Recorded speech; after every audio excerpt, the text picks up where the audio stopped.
का, जड़ कर्म चेतन बंधकारु कर्म के अवसान का, कह कर स्वरूप यथार्थ जग का, जो किया उपकार है उसके लिए जिन वाणी माँ को वंदना शत बार है, वंदना शत बार है, वंदना शत बार है।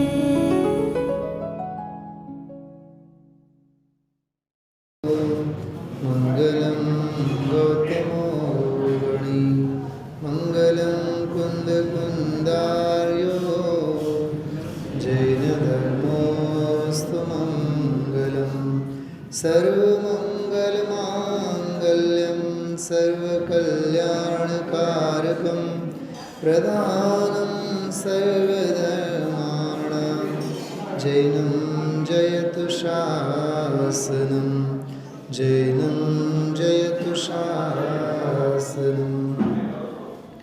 अनन्तधर्मणस्तत्त्वं पश्यन्ति प्रत्यगात्मनः, अनेकान्तमयी मूर्ते नित्यमेव प्रकाशताम्। अतम्बने परमात्मा हो, शांति सारे देश में है, देशना सर्वोदयी महावीर के संदेश में है, देशना सर्वोदयी महावीर के संदेश में।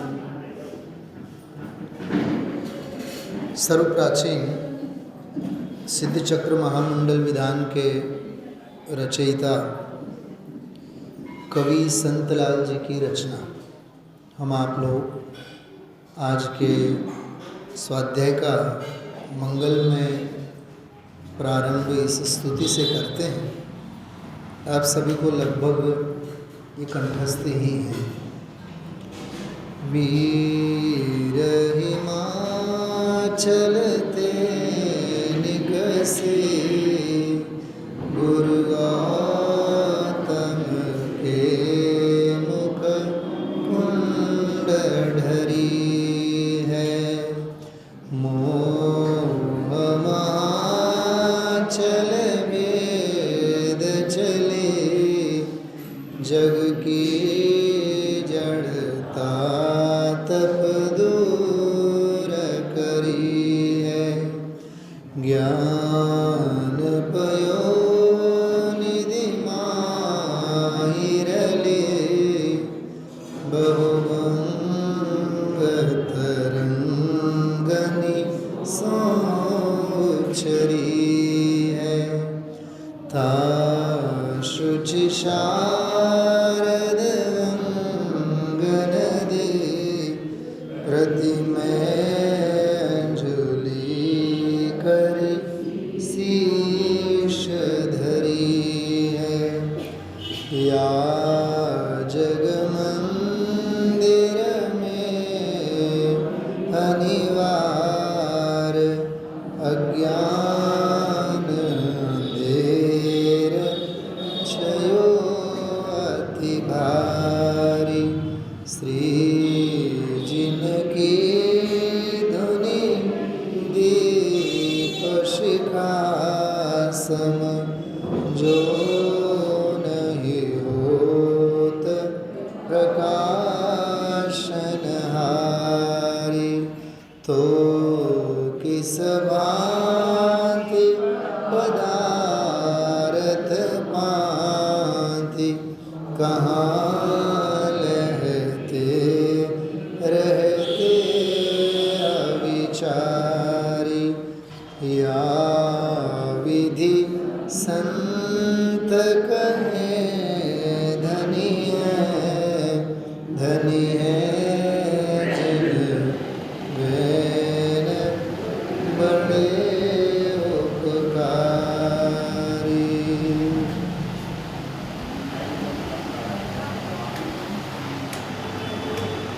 जग मंदिर में अनिवार्य,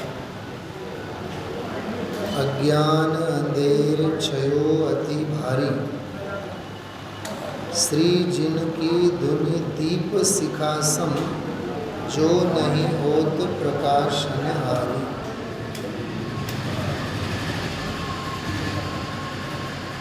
आज हम आप लोगों के लिए अपने ज्ञान की पिपासा को, ज्ञान की प्यास को बुझाने के लिए मानो माँ सरस्वती अवतरित हुई, ऐसा महामंगलमय आज का दिवस है। केवली शुद्ध केवलियों की श्रुत धारा, अनुश्रुत पावन परंपरा, श्रुत परंपरा से थी। श्रुत परंपरा सुनने की पद्धति और परंपरा से बनी रही, लेकिन काल के गाल में जीवों की विस्मरण शक्ति विलुप्त होती चली गई। एक तरफ तो पंडित साहब साधकों की विस्मरण शक्ति क्षीण होती गई, और दूसरी तरफ जिनके पास दिव्य ज्ञान था उन्हें इस बात की चिंता सताने लगी कि यदि ये विस्मरण ही विस्मरण में सारी श्रुत की धारा चली जाए तो फिर आगामी पीढ़ियों का क्या होगा। 26-27 मिनट का कल सुबह ग्वालियर में, कल तो नहीं बल्कि 2 दिन पहले, आदरणीय सुमत जी भाई साहब का एक 26-27 मिनट का बहुत सुंदर संबोधन है। पक्षातिक्रांत होने की विधि, ये विषय लिया है उन्होंने। कल रात में मैंने सुना स्वाध्याय के बाद। पंडित जी साहब के नाम से ही उन्होंने एक बात कही, समाज के श्रेष्ठी वर्ग, विद्वत वर्ग और बुजुर्ग, कुशल चितेरे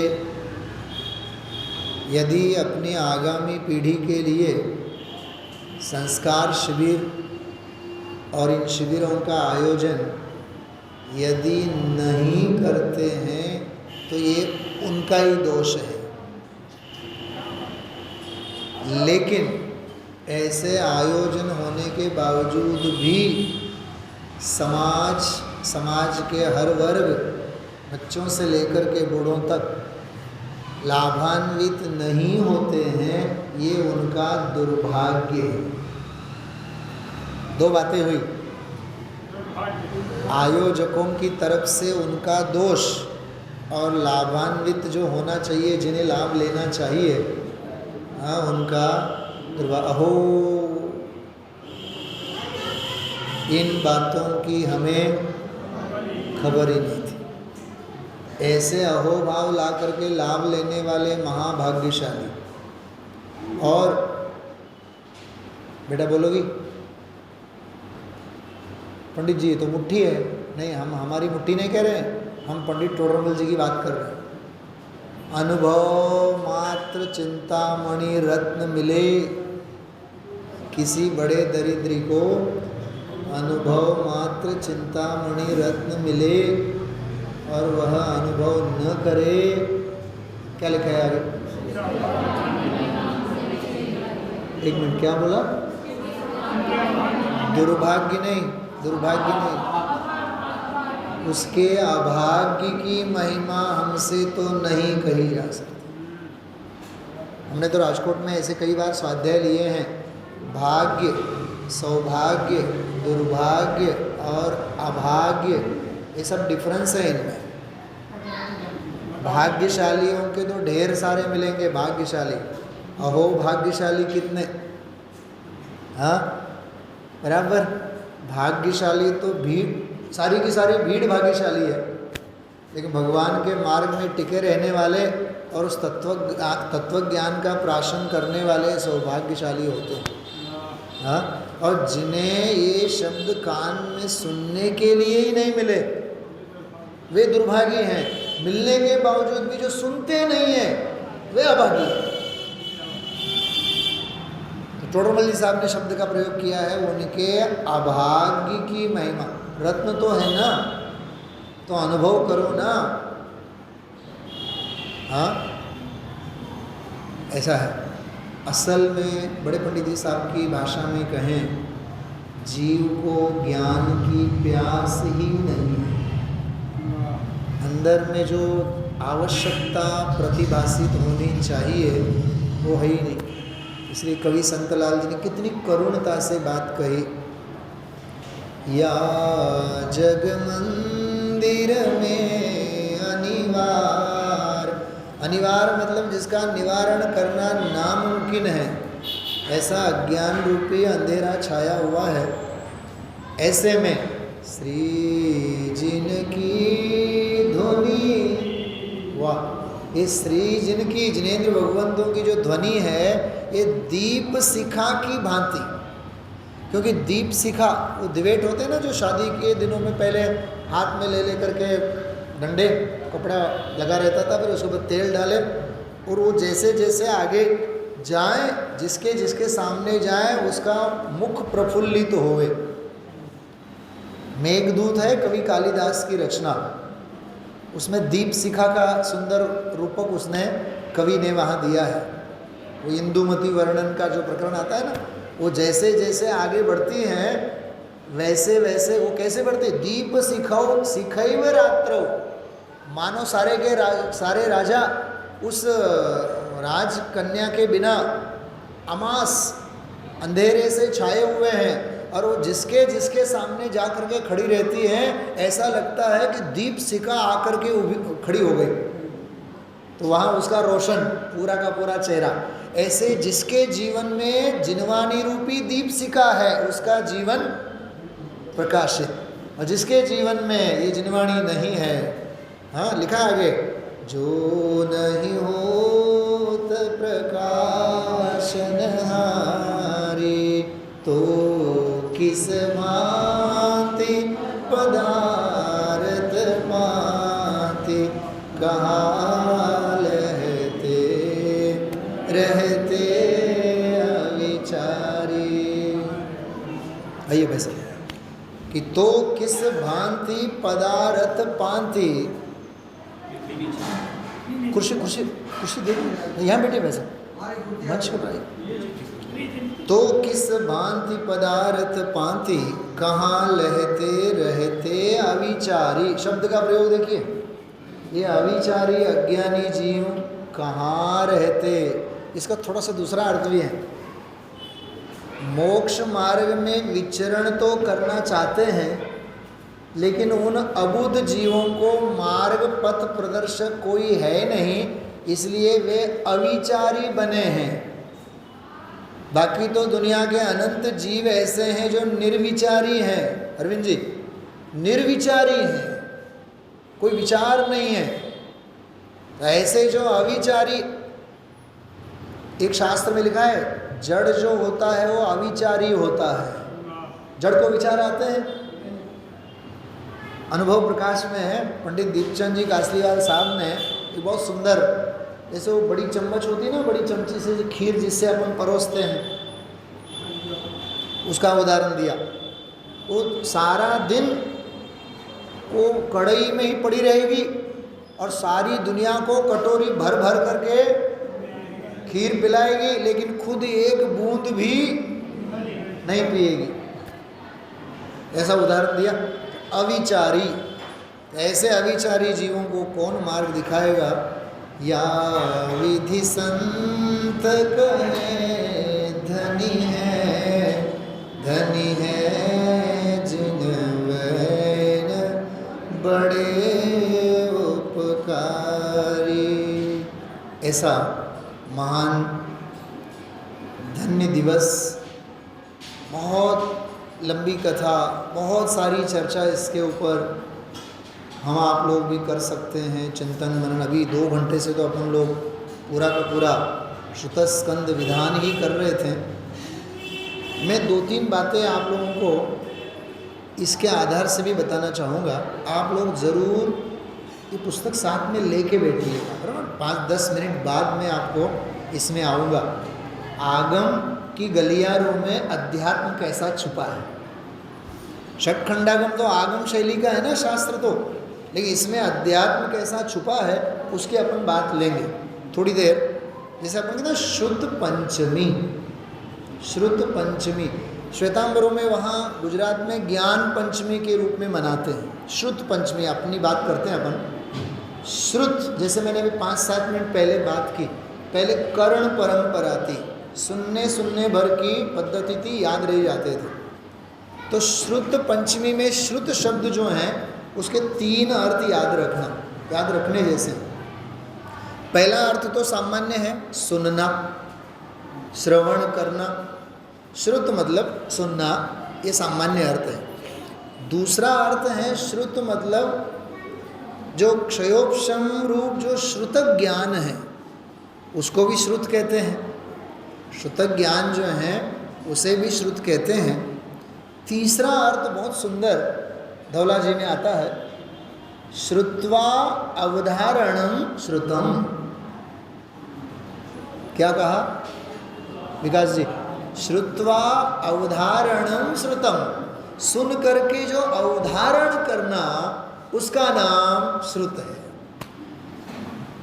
सच बताइए हमें कौन सा अच्छा लगता है तीनों में से?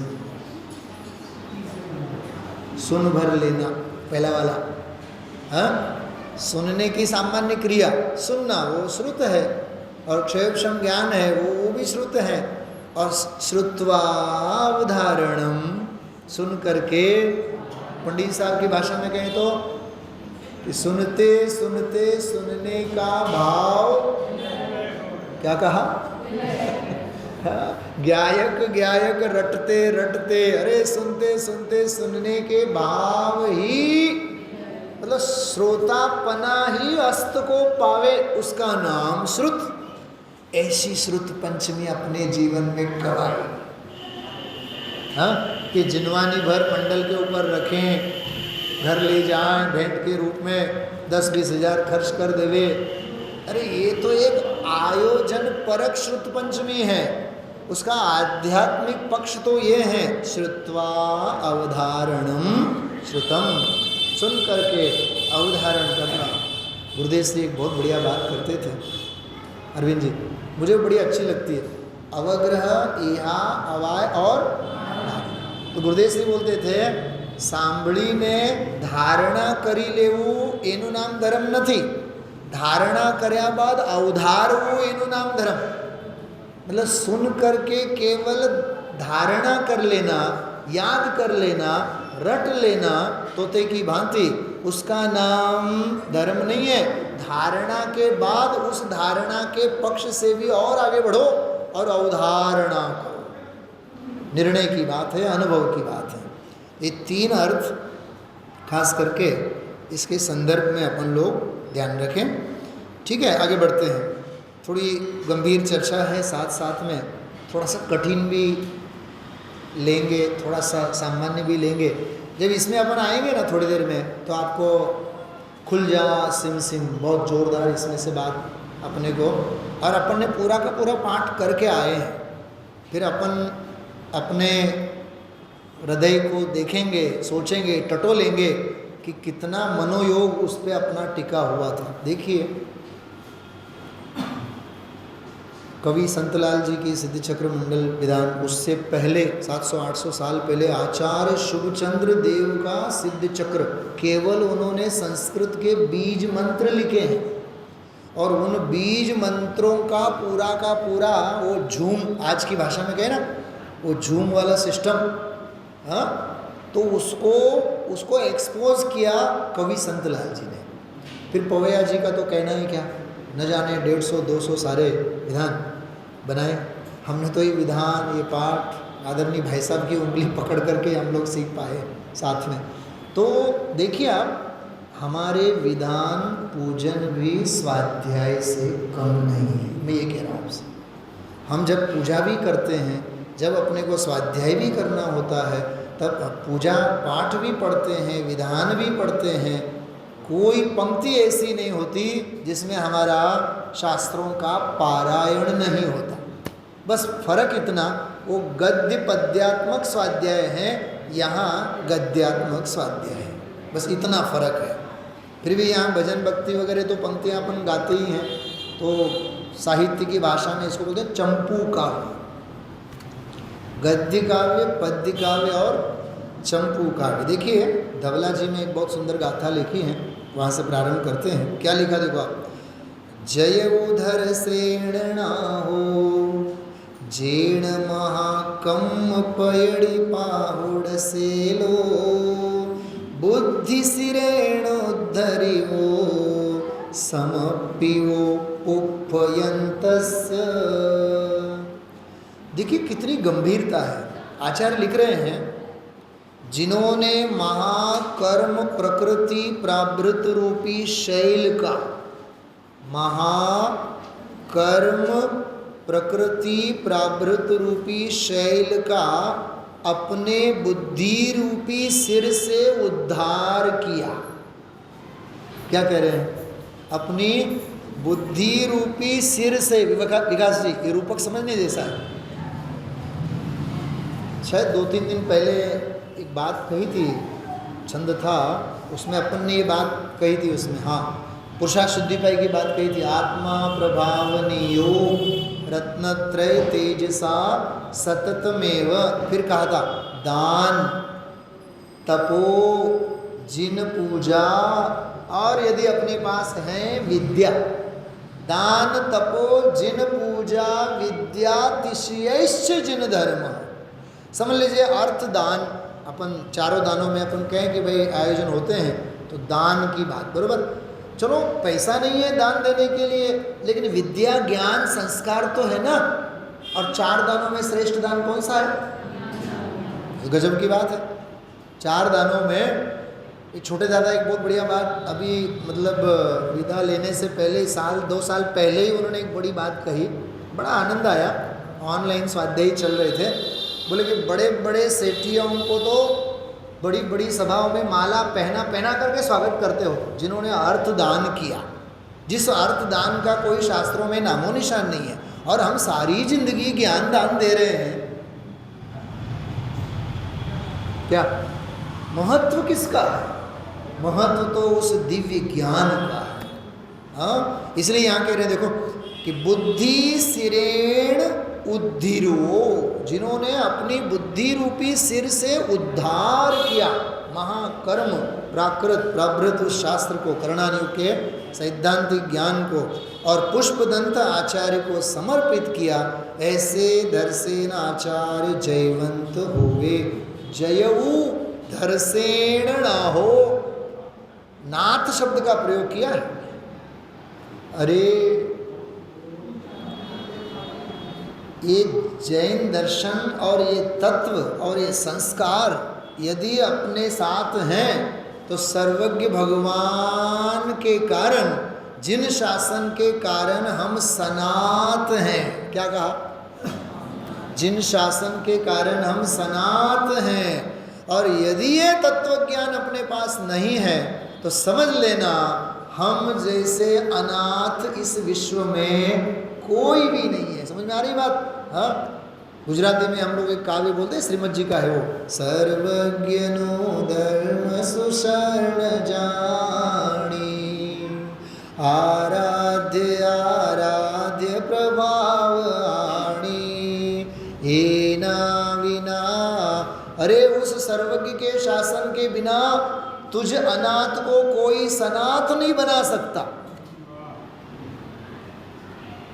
सुरेश जी पंडित साहब, सर्वज्ञ जिन शासन के बिना सारी दुनिया स्मशान है, अनाथ है।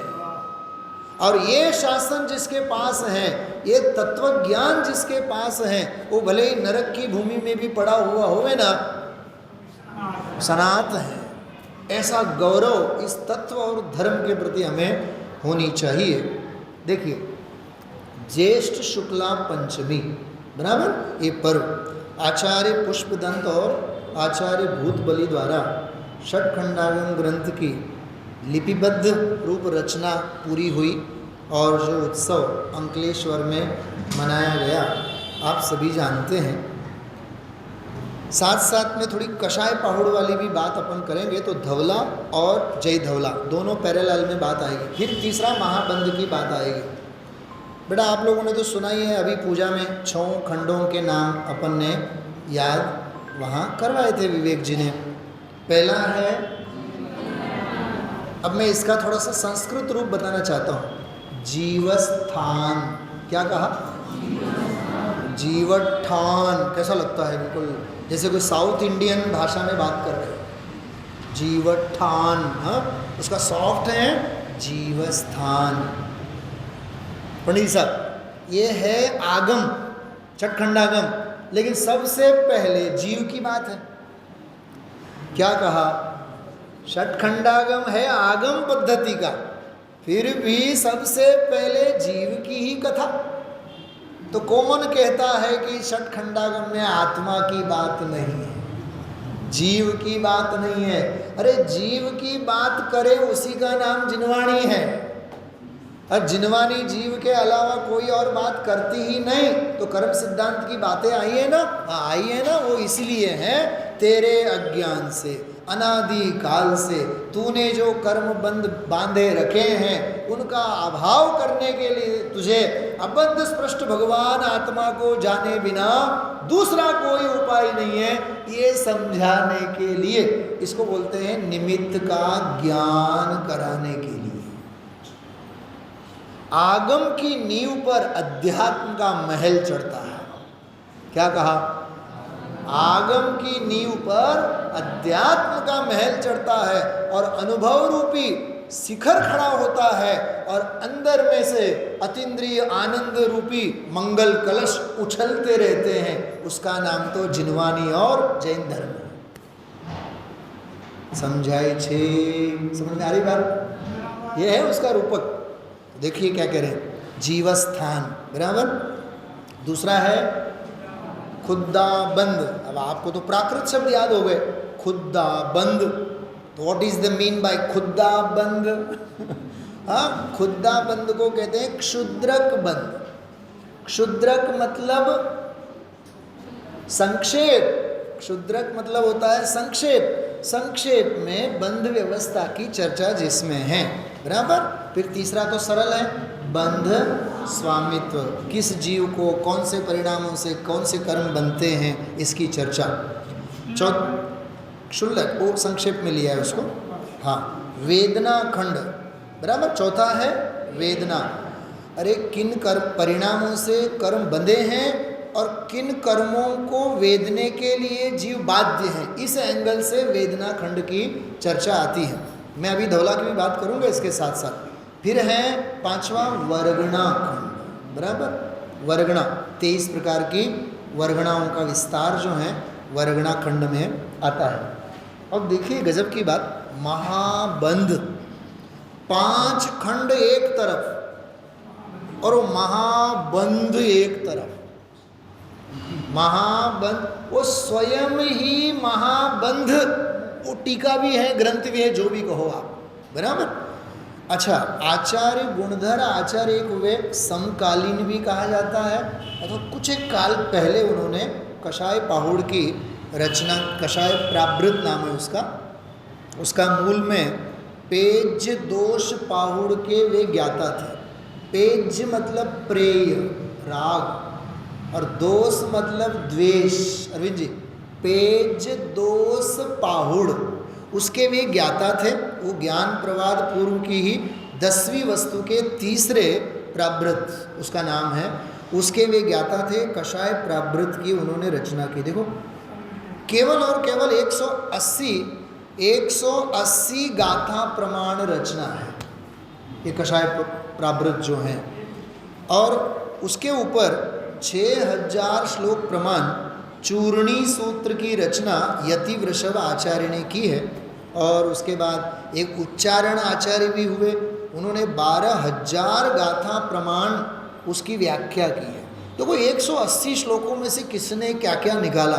जैसे अध्यात्म में अपन मोक्ष मार्ग से नेतारम भेतारम कर्म भूभृताम, एक श्लोक, उसके ऊपर 114-15 कारिकाएँ, आप्त मीमांसा, देवागम स्तोत्र, उन 114 के ऊपर 7वीं शताब्दी में अकलंक देव ने अष्टशती 800 श्लोक, उनके ऊपर विद्यानंद अष्ट सहस्री, विद्वान लोग बोलते हैं अष्ट सहस्री तो कष्ट सहस्री है। अष्ट सहस्री तो बड़े बड़े धुरंधर विद्वान भी उसका अर्थ नहीं कर सकते। 7-7, 8-8 पृष्ठ तक अखंड धारा प्रवाह एक वाक्य चलता है।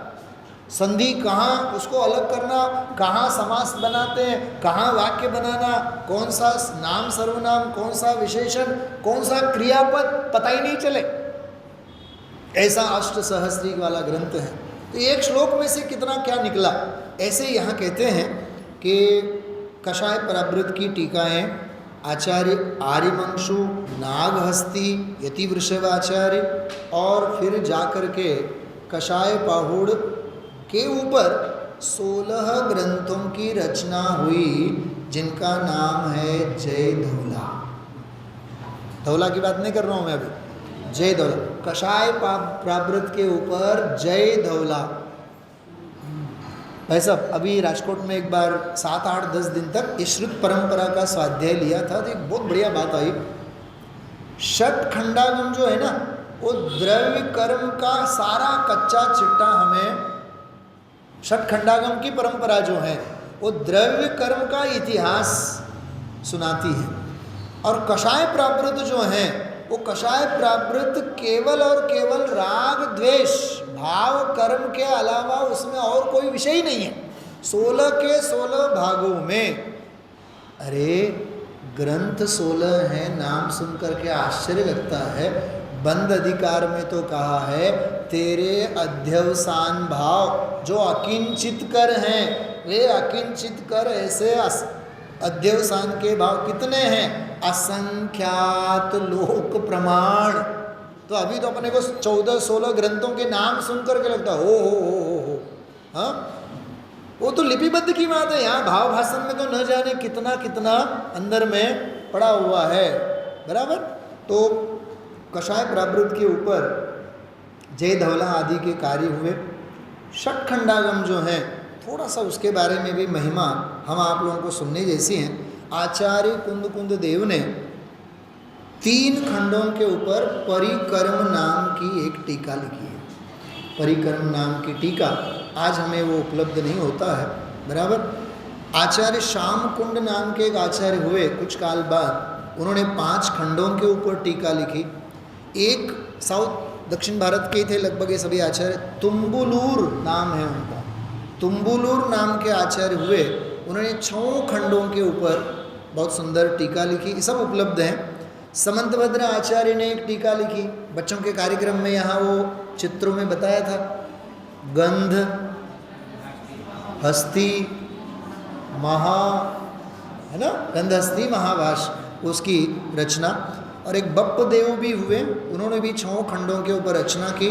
और फिर आचार्य वीर से 8वीं-9वीं शताब्दी में उन्होंने 5 खंडों के ऊपर टीका लिखी। देखिए अपने इतिहास में, जिनागम के इतिहास में 3 कलिकाल सर्वज्ञ के नाम से आचार्य प्रसिद्ध हैं।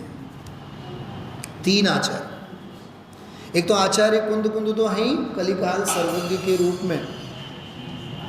आचार्य वीरसेन जो हैं, जिन्होंने धवला लिखी, वे भी कलिकाल सर्वज्ञ के नाम से जाने जाते हैं। और न्याय के प्रतिष्ठापक आचार्य के रूप में आचार्य समंतभद्र देव जो है वो कलिकाल सर्वज्ञ के रूप में सर्वज्ञ जैसा जिन्होंने काम किया, ऐसा अद्भुत व्यक्तित्व, बराबर। एक बात खास, अच्छा ये बीच में ये जो है हर एक इसके बारे में बहुत सुंदर अपने पास सारा साहित्य उपलब्ध है।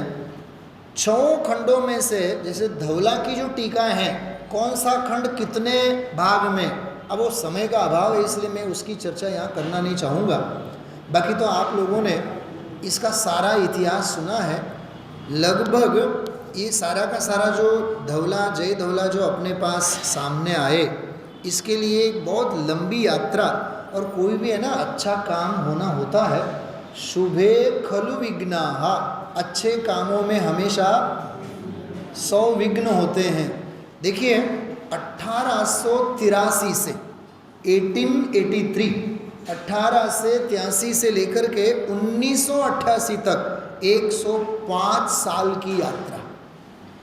उन 105 साल की यात्रा संपन्न करके फिर हमारे पास श्रुत परंपरा की धवला, जय धवला, महाधवला इत्यादि सारे के सारे आज ग्रंथ हम आपके पास उपलब्ध हैं। और आज सुबह ही मुझे 6 बजे अपने PTST ग्रुप के ऊपर महावीर पाटिल ने एक समाचार दिया है, उसमें उज्ज्वला जी शाह जो हैं बम्बई में, महाधवला जी के कुछ अंश, मराठी में एक शब्द है त्रुटक, मतलब जो स्खलित हुए थे, कहीं इधर उधर बिखरे थे, उनको बड़ी विचक्षणता पूर्वक उनको इधर उधर से ढूंढ ढांड करके संकलित करके महाबंध के कुछ प्रलुप्त ऐसे जो प्रकरण हुए थे, बिखरे हुए थे, उनको भी संकलित करके अब प्रकाशित करने की तैयारी हो रही है। वो आज ही सुबह उसके समाचार प्राप्त हुए।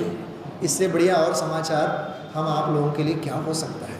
हाँ, तो देखिए धवला जी के 16 भाग, महाधवला जी के 7 भाग। वो महाधवला जी खुद स्वयं 7 भागों में है, और जय धवला जी के 16 भाग। इस प्रकार 39 बराबर। विवेक जी, मैं आपकी राय देख रहा था, अपन देखें श्रोताओं में, जैसे आप याद भी करा रहे थे सभी को, पुस्तक निकालिए आप लोग, और जीवठान है ना, जीवठान पहला वाला, पेज नंबर निकालिए 22।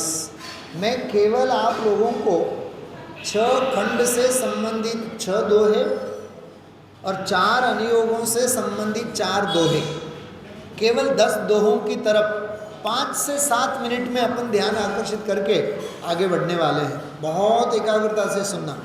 पहला खंड का नाम क्या है? जीवस्थान, बराबर। अब जीवस्थान वाला जो दोहा है उसमें क्या लिखा है देखिए 22 नंबर पे पेज पे। श्रुत भक्ति का गेले शोधु श्रुत का सार, जिसके हैं ये भेद सब। क्या कहा?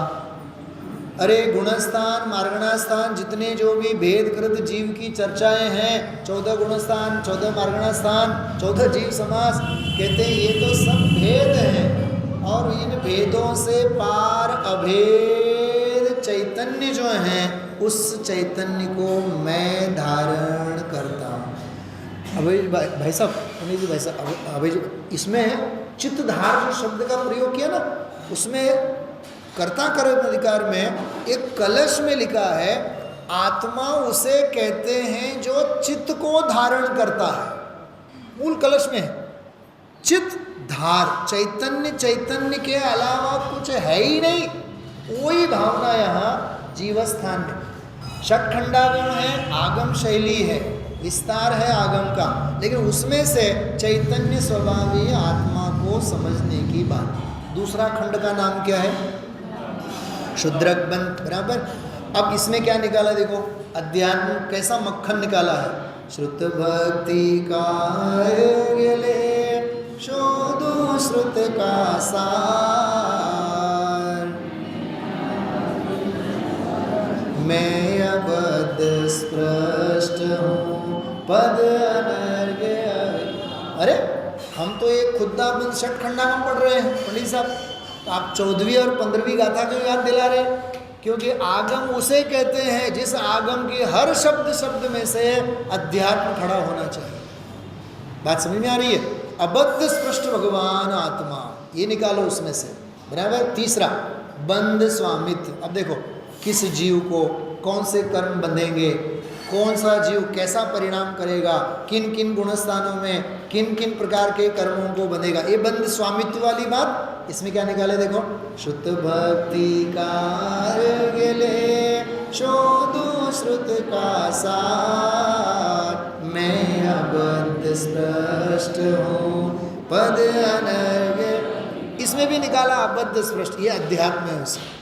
पंडित जी साहब की भाषा में कहें, सिद्धांत में से आचरण निकालना सीखो और आगम में से अध्यात्म निकालना सीखो। ये गजब की बात है, बराबर। अब वेदना खंड, कौन सा जीव कौन से कर्म को वेदेगा भोगेगा, बराबर। देखिए क्या कह रहे हैं इसमें, श्रुत भक्ति का गेले शोधो श्रुत का सार।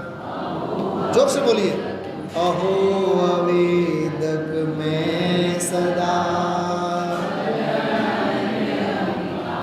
षटखंडागम कहता है तू ऐसे भाव करेगा तो ऐसे कर्मों को भोगेगा। जय धवला ये कहती हैं तुम ऐसे कषाय परिणाम करोगे तो षटखंडागम में कहे हुए कर्मों को और उदय को भोगोगे। समय सारे कहता है मैं तो अवेदक।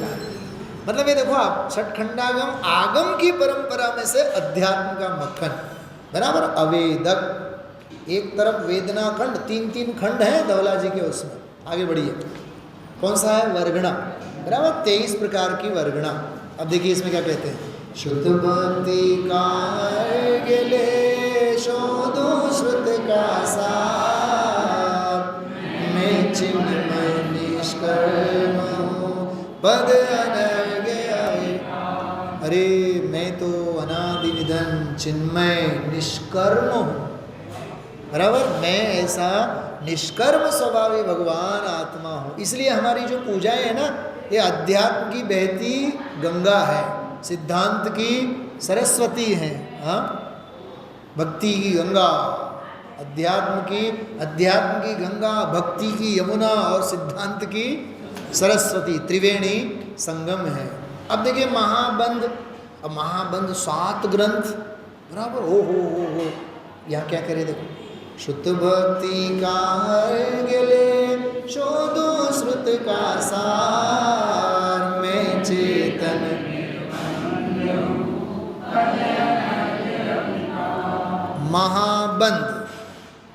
महाबंध वो सारी की सारी पिक्चर षटखंडागम की खुलेगी, और महा की जगह अ लिखो, मैं तो अबंध, बराबर, मैं तो निर्बंध, ये उसका अध्यात्म है। कषाय पाहुड़, भाव कर्म की मुख्यता से जो वर्णन है, एक शब्द में विवेक इतना बढ़िया शब्द दिया है, शुद्ध भक्ति का गेले शोधो श्रुत का सार, मैं अकषाय स्वरूप पद अनर्घ्य। मैं तो अकषाय स्वरूप आत्मा। भाई साहब 49वीं गाथा की भाषा में कहें, पर्याय के समीप में जा करके देखने पर कषाय भावों से आत्मा संयुक्त है, लेकिन द्रव्य स्वभाव के निकट में जाकर अनुभव करने पर वो जो पर्याय की स्थिति स्वीकृत है, वो अभूतार्थ है। भगवान आत्मा तो असंयुक्त स्वभाव, अकषाय, बराबर। ऐसे आगे चारों अनुयोगों से संबंधित हैं, विशेष घोषणाएं वगैरह करनी है, पढ़िएगा आप लोग। मैं लोभ का संवरण करते हुए यहीं विराम लेता हूँ। सायंकाल में अनुकूलता रहेगी, चारों अनुयोगों से संबंधित अपन बात इसमें लेंगे। ऐसी श्रुत की आराधना हम आप लोग सभी करें, इसी मंगल भावना के साथ विराम लेते हैं। ओम नमः सिद्धेभ्यः।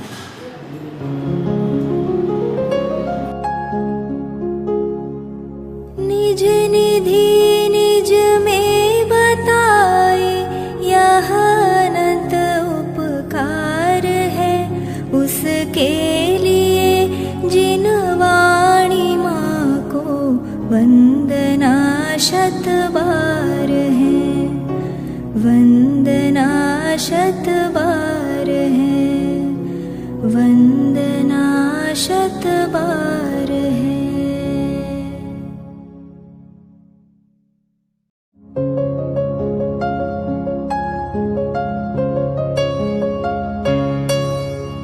हे जिन वाणी भारती तो ही जपो दिन रैन, जो तेरी शरणा गहे सो पावे सुख चैन। जा